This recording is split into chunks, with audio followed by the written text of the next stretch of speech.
पंजाब की धरती से ना जाने कितने वीर योद्धाओं ने जन्म लिया। इन वीर योद्धाओं की कहानियां सुनकर रोंगटे खड़े हो जाते हैं। ऐसे ही एक वीर योद्धा और महापुरुष की कहानी हम आपको बताने जा रहे हैं, जो अपना शीश कटने के बाद भी मुगलों से लड़ते रहे थे। इस वीर योद्धा का नाम है बाबा दीप सिंह जी। बाबा दीप सिंह जी की वीर गाथा सुनने के बाद उन्हें नमन करने का मन करता है। दोस्तों, आपसे विनती है कि इस वीडियो को अंत तक जरूर देखिएगा, ताकि आपको भी पंजाब और भारत के इस योद्धा की सच्ची कहानी पता चल सके। बाबा दीप सिंह जी का जन्म 26 जनवरी 1682 को अमृतसर में हुआ था। बाबा दीप सिंह जी के पिता का नाम भाई भगतू और माता का नाम जियोनी था। उनके पिताजी खेतीबाड़ी किया करते थे और वाहेगुरु जी की मेहर से उनके घर किसी चीज की कोई कमी नहीं थी। लेकिन उनके घर कोई पुत्र नहीं था, जिसके लिए भाई भगतू और माता जियोनी जी हमेशा रब से एक पुत्र की दात मांगा करते थे। कुछ समय बाद उनकी भेंट एक संत जी से हुई, जिन्होंने उन्हें आशीर्वाद दिया कि उनके घर एक बहुत वीर और गुणवान पुत्र होगा, जिसका नाम वो दीप रखें। इस तरह कुछ समय बाद बाबा दीप सिंह जी का जन्म हुआ। सिख इतिहास में सिख गुरु साहिबानों के बाद दो योद्धाओं को सबसे ज्यादा सम्मान दिया जाता है। वो थे बाबा दीप सिंह जी और बाबा बंदा सिंह बहादुर जी, जिन्होंने अपने पंथ के लिए शहादत दे दी और आगे आने वाली पीढ़ियों को पंथ के लिए मर मिटने की प्रेरणा दी। बाबा दीप सिंह जी सिखों के सबसे पुराने धार्मिक स्कूल दमदमी टकसाल के पहले प्रमुख थे। इस संस्थान की स्थापना 10वें गुरु श्री गुरु गोविंद सिंह जी के द्वारा की गई थी। बाबा दीप सिंह जी जब 12 वर्ष के थे तो एक बार उनके माता पिता उन्हें आनंदपुर साहिब ले आए। यहाँ बाबा दीप सिंह जी ने गुरु गोविंद सिंह जी के दर्शन किए और आनंदपुर साहिब में सेवा करने लगे। जब बाबा दीप सिंह जी अपने माता पिता के साथ वापस जाने लगे तो श्री गुरु गोविंद सिंह जी ने दीप सिंह जी को वहीं छोड़कर जाने को कहा। बाबा दीप सिंह जी के माता पिता मान गए और अपने प्यारे लाल को वहीं छोड़कर चले गए। आनंदपुर साहिब में बाबा दीप सिंह जी ने अपने गुरु जी से ज्ञान प्राप्त किया और साथ ही घुड़सवारी, तीर अंदाजी और गतका चलाने की शिक्षा भी हासिल की।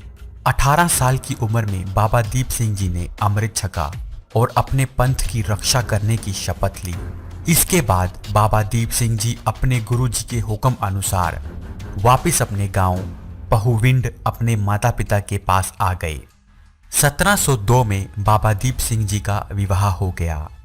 इसके बाद 1705 में गुरु गोविंद सिंह जी के आशीर्वाद से वो गुरुद्वारा दमदमा साहिब की संभाल करने लग गए। गुरु गोविंद सिंह जी ने कुछ विशेष कार्यों के लिए उन्हें अपने से दूर रखा था। एक दिन बाबा दीप सिंह जी को पता चला कि गुरु गोविंद सिंह जी ने आनंदपुर साहिब का किला छोड़ दिया है और उनके साथ उनकी माता गुजरी और चारों साहिबजादों को भी किले को छोड़ना पड़ा। तब बाबा जी गुरु गोविंद सिंह जी से मिलने के लिए निकल पड़े।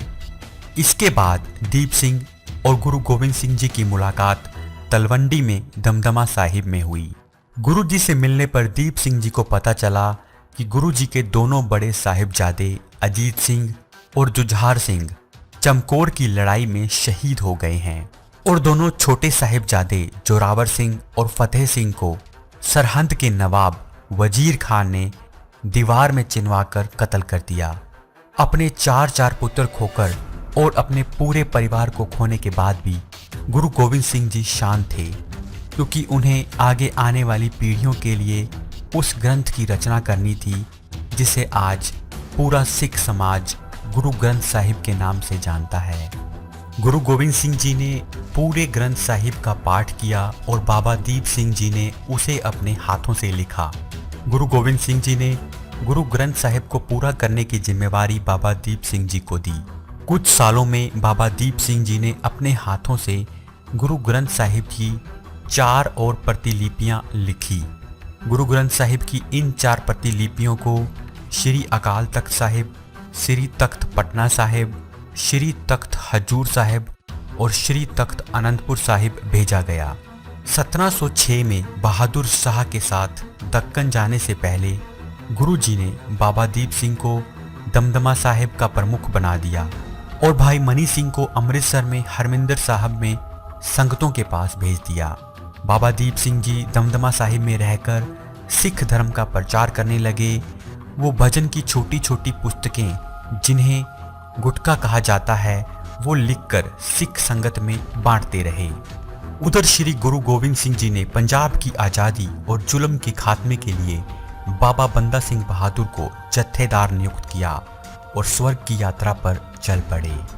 बाबा दीप सिंह बाबा बंदा सिंह बहादुर के साथ मिलकर सरहंद की लड़ाई लड़े और दोनों छोटे साहिबजादों के कत्ल का बदला लिया। इस लड़ाई में जुल्म का पर्याय बन चुका वजीर खान मारा गया। इसके बाद दीप सिंह ने बहुत सी लड़ाइयां लड़ी और उन्हें बाबा दीप सिंह जी कहा जाने लगा। वो शहीद जत्थे के मुखिया बने। इस जत्थे ने बहुत सी लड़ाइयां लड़ी और जीती। जुल्म करने वाले लोगों में इस जत्थे का खौफ था। कमजोरों और मजलूमों की ये जत्था मदद करता था। इस जत्थे की पहुंच बहुत दूर दूर तक हो गई थी, पर बाबा दीप सिंह जी तलवंडी साबो में ही रहे। 1755-56 में अहमद शाह अब्दाली ने भारत पर आक्रमण किया। इस आक्रमण में उसने भारत में बहुत लूट मचाई। उसने दिल्ली, आगरा और मथुरा तक लोगों को लूटा।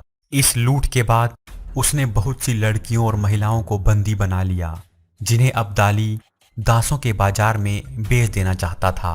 अब्दाली धन और इन स्त्रियों को अपने साथ लेकर पंजाब से गुजरने वाला था। तब गुरु सिख बाबा दीप सिंह जी ने अपने गुरु की शिक्षा पर चलते हुए उसकी कैद से उन मासूमों को बचाने की योजना बनाई।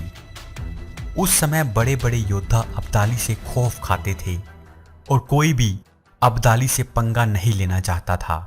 लेकिन बाबा दीप सिंह जी की सोच थी कि उन्हें भारत की बहु बेटियों को उससे बचाना है। इसीलिए कुरुक्षेत्र के पास मारकंडा नदी के किनारे बाबा दीप सिंह जी ने अपने सिख वॉरियर्स के साथ अब्दाली के काफिले पर जबरदस्त हमला बोला। इस हमले का मकसद सिर्फ उन स्त्रियों को बचाना था, जिसमें सिख वॉरियर्स बहुत हद तक सफल रहे। इसके बाद भी 1761 में पानीपत की तीसरी लड़ाई के बाद जब अब्दाली लूट का सामान लेकर जा रहा था, तब भी सिख वॉरियर्स ने उससे बहुत सारा धन लूटकर बंदियों को आज़ाद करवा दिया था। जिसके बाद अब्दाली सिखों से बहुत खार खाने लगा था और वो सिखों के साथ साथ उनके धार्मिक स्थलों को भी नष्ट कर देना चाहता था। अहमद शाह अब्दाली ने पंजाब को अपने कब्जे में ले लिया था और अपने पुत्र तैमूर शाह को लाहौर का गवर्नर नियुक्त कर दिया था। तैमूर के सिपह सालार जहान खान ने 1757 में अमृतसर पर कब्जा कर लिया। बाबा दीप सिंह जी, जो इस वक्त 75 वर्ष के थे, उन्होंने सिखों के मान सम्मान के लिए जहान खान को चुनौती दी।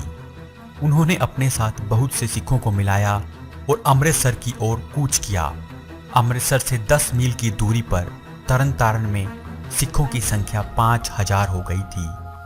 हालांकि उनकी ये संख्या जहान खान की सेना के सामने बहुत कम थी, फिर भी हर सिख योद्धा अपनी जान देने के लिए तैयार था।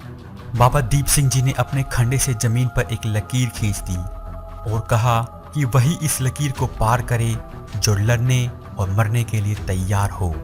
सिखों से लड़ने के लिए जहान खान ने 20,000 सैनिकों को भेजा। सिखों और जहान खान के सिपाहियों में अमृतसर से 5 मील दूर गोहारवल गांव में जबरदस्त लड़ाई हुई। इस लड़ाई में बाबा दीप सिंह जी ने अपने 15 किलो वजनी खंडे के साथ जहान खान की सेना को भारी नुकसान पहुंचाया। हर सिख इसे अपनी आखिरी लड़ाई की तरह लड़ रहा था, लेकिन जहान खान ने और अधिक सैनिक इस लड़ाई में भेज दिए। लड़ाई में कमांडर जमाल खान और बाबा जी के बीच युद्ध शुरू हो गया और दोनों ने अपनी तलवार घुमाई, जिससे दोनों के सर धड़ से अलग हो गए। शीश धड़ से अलग होने पर एक सिख योद्धा ने बाबा जी को उनका प्रण याद दिलाया कि उन्हें हरमंदिर साहिब पहुंचना है। इसके बाद बाबा जी ने अपना शीश अपनी तली पर रख लिया और एक हाथ से खंडा चलाते हुए हरमंदिर साहिब की ओर चल दिए। इस हैरान कर देने वाले दृश्य और बाबा दीप सिंह जी की बहादुरी को देख मुगल सैनिक भाग खड़े हुए। बाबा जी ने हरमंदिर साहिब पहुंचकर अपना सर परिक्रमा में चढ़ा दिया और प्राण त्याग दिए। सिखों ने यह लड़ाई जीत ली और बाबा दीप सिंह जी का नाम इतिहास में अमर हो गया। बाबा दीप सिंह जी का अदम्य साहस और उनकी सच्ची भक्ति आने वाली पीढ़ियों को शिक्षा देती रहेगी। दोस्तों, अगर आपको भी ये कहानी प्रेरणा देती है तो इस वीडियो को ज़्यादा से ज़्यादा शेयर करें। सिख वीरों से जुड़े दूसरे वीडियोस आप ऊपर आई बटन पर क्लिक करके देख सकते हैं। धन्यवाद।